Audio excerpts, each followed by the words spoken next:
Salam anak-anak, jumpa lagi dengan Ibu Kety Sumarlina dalam pelajaran Pendidikan Agama Kristen dan Budi Pekerti Sekolah Dasar kelas 6.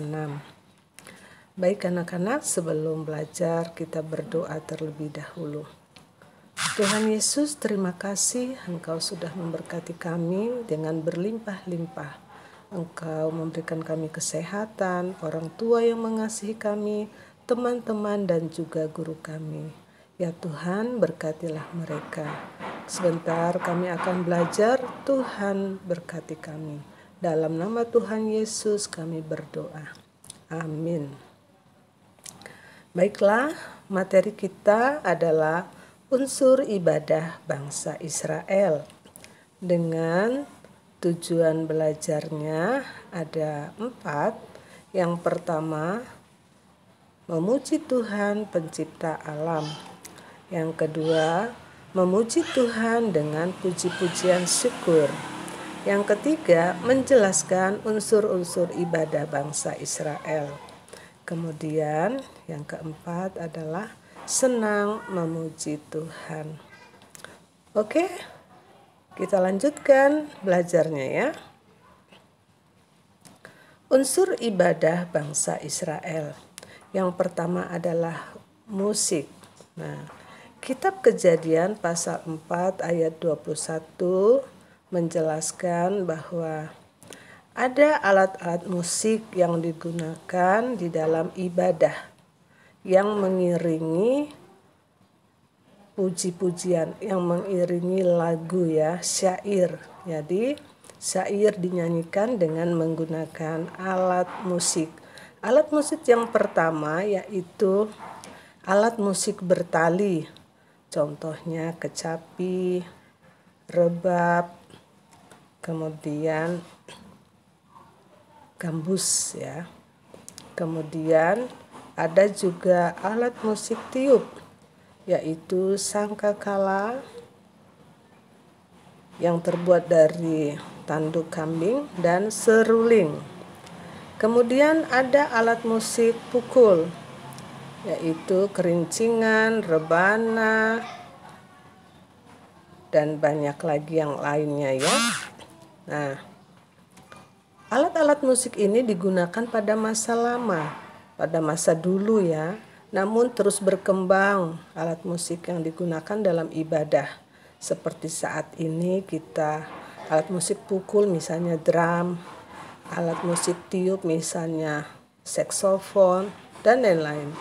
Alat musik bertali misalnya gitar dan lain-lain ya.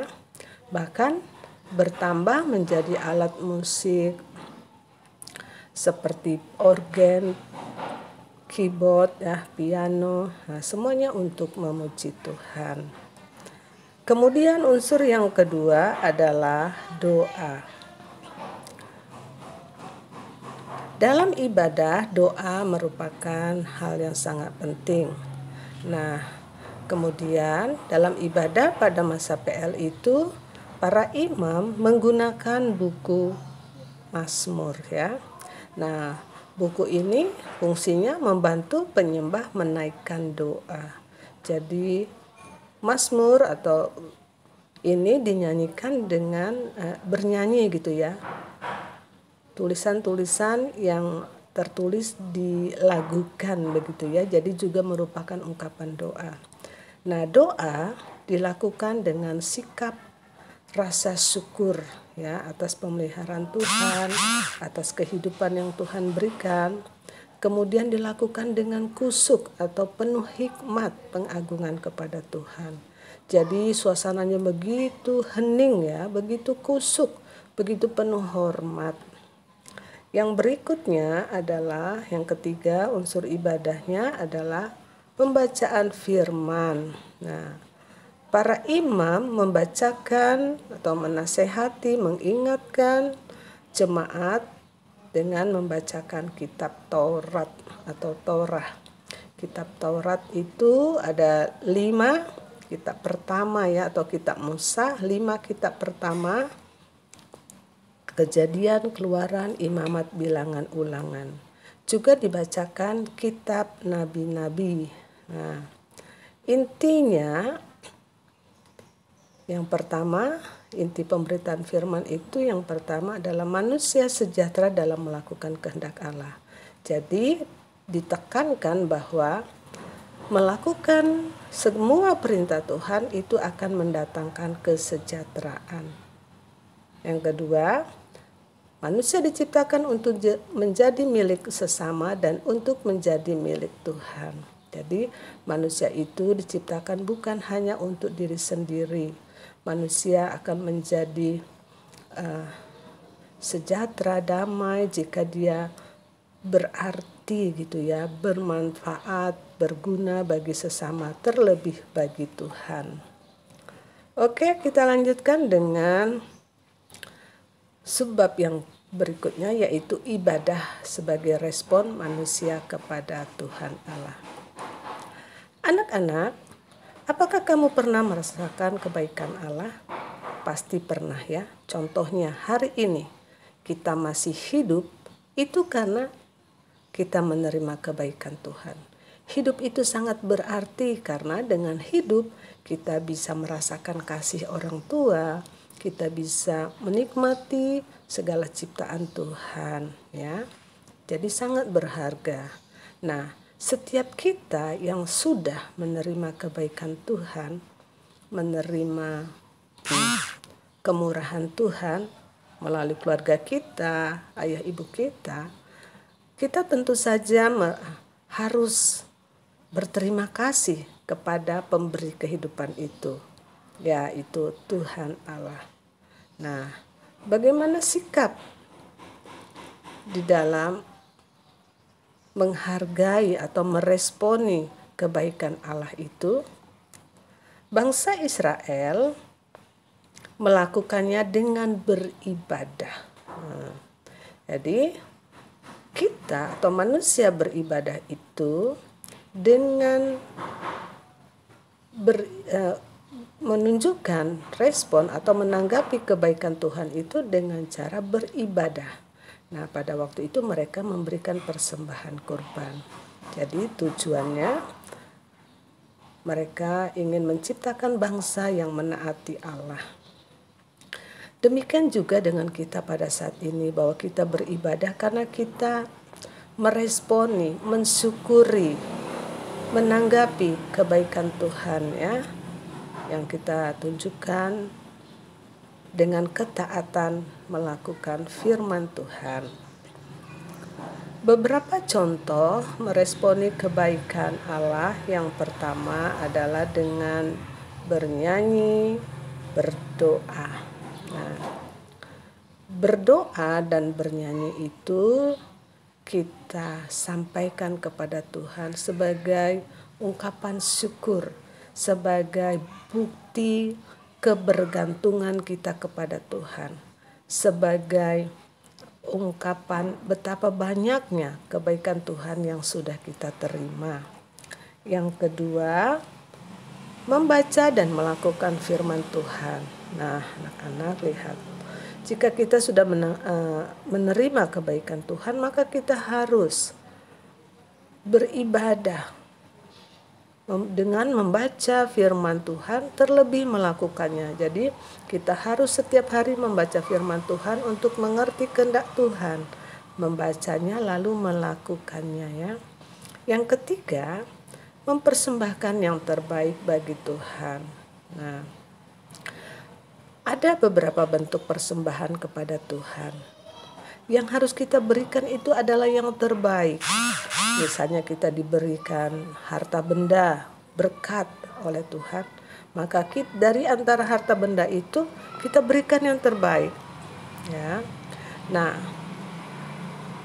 yang lebih Tuhan sukai, yang terbaik bagi Tuhan adalah hidup kita sendiri, hidup yang berkenan, anak-anak ya, hidup yang berkenan kepada Tuhan. Maksudnya hidup yang melakukan firman Tuhan, bukan hidup yang sembarangan, yang sembrono, yang suka melakukan dosa, bukan.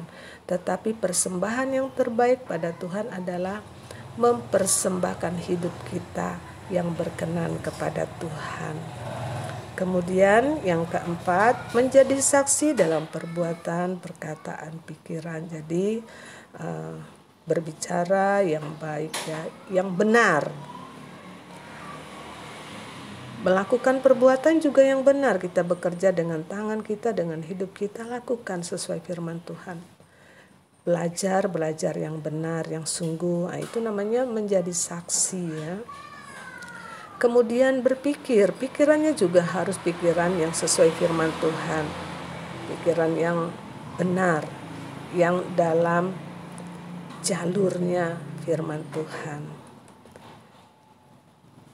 Nah, saat kita beribadah, tentu saja kita harus memiliki sikap yang benar ya. Nah, sikap yang benar dalam beribadah yang pertama adalah tulus hati. Tulus hati artinya ikhlas, tidak dipaksa-paksa harus beribadah, tapi harus lahir dari hati kita yang dalam, menunjukkan syukur kita kepada Tuhan yang sudah begitu baik kepada kita. Ya. Kemudian yang kedua, dengan penuh rasa syukur, ya, kita melakukannya berterima kasih kepada Tuhan yang sudah peliharakan kita ya sepanjang waktu, melalui orang tua kita, melalui alam semesta yang Tuhan sudah siapkan bagi kita ya. Kita mengucap syukur. Biasakan anak-anak ya berterima kasih. Bibir mulut kita biasakan memuji Tuhan yang sudah menyatakan begitu banyak kebaikannya kepada kita.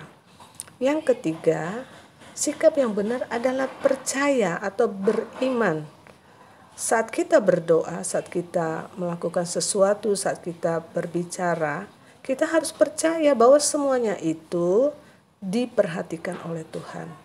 Bahwa Tuhan yang tidak pernah tertidur, tidak pernah terlelap, selalu melihat, selalu mengiringi kita. Jadi ibadah itu bukan hanya sekedar atau bukan hanya rutinitas, tapi lakukan dengan percaya. Yang berikutnya, yang keempat, persembahan yang terbaik.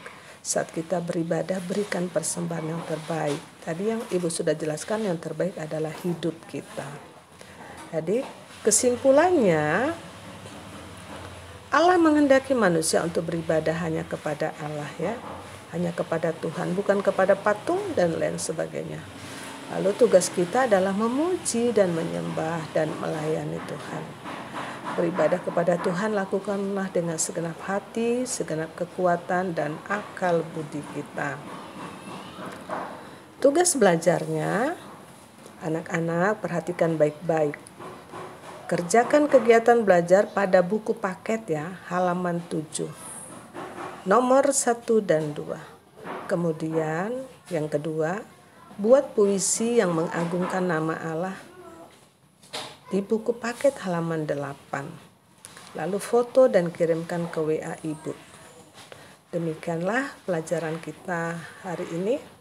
Selamat belajar, Tuhan Yesus memberkati.